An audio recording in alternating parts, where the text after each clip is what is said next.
Des déchets comme celui-ci, on en voit partout en mer. C'est la 5e fois que l'expédition MED part à la chasse au plastique. Pendant tout l'été, 11 éco-volontaires vont se relayer à bord de ce bateau pour prélever des échantillons dans la Grande Bleue.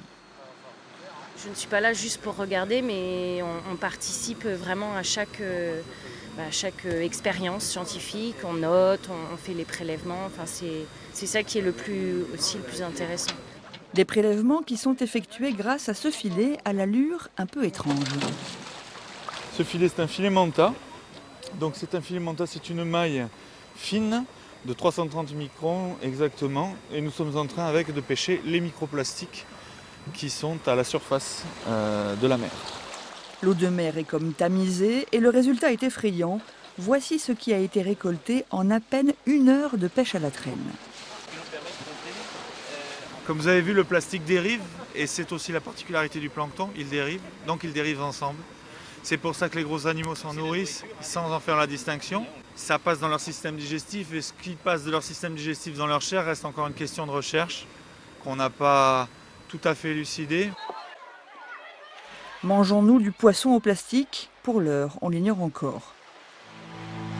Le but de cette expédition est d'abord de dresser un état des lieux, une mission peu aisée car dans cette mer presque fermée, les déchets semblent être très dispersés et difficiles à comptabiliser. C'est pourquoi cette année, l'équipage va aller demander de l'aide à tous nos voisins méditerranéens.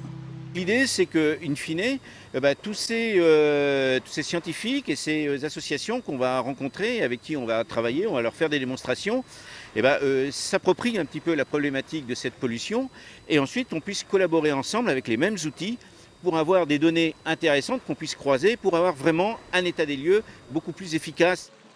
Mais il faut aussi lutter en amont contre le fléau. Auteur d'un rapport sur la pollution de la Méditerranée, Roland Courteau se réjouit d'avoir été entendu. L'une de ses propositions devrait être adoptée en janvier 2016. Dans le projet de loi sur la biodiversité, des mesures figureront visant à interdire l'utilisation des sacs plastiques, j'allais dire à usage unique. Ces fameux sacs plastiques de caisse que l'on utilise quelques minutes et qui mettent des centaines d'années ensuite à disparaître. La loi sur la biodiversité devrait même aller plus loin en supprimant tous les sacs plastiques en caisse d'ici 2 ans. Leur quantité dans les grandes surfaces alimentaires a déjà baissé. En 10 ans, elle est passée de 10 milliards à 700 millions.